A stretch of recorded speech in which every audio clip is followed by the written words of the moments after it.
артымызда тұрған Трикол автокөлігі УАЗ базасында орналасқан.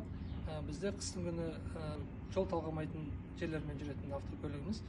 Бізде негізі Бурныйда қыстың күндері адамдарына қардың саласынан, қардың көп түскен жағдайынан қалаға жете алмай қалады. Сол автокөлікпен шығып, барып құтқарып отырамыз.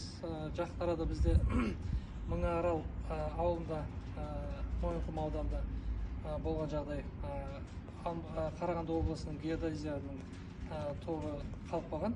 Ол жақта да жаңағы ауа райына байланысты жаңбыр жауын шашу, жауын шашынның арқасында сол жолда қалып кеткен. Сол осы автокөлікпен барып құтқарып алып шықтық.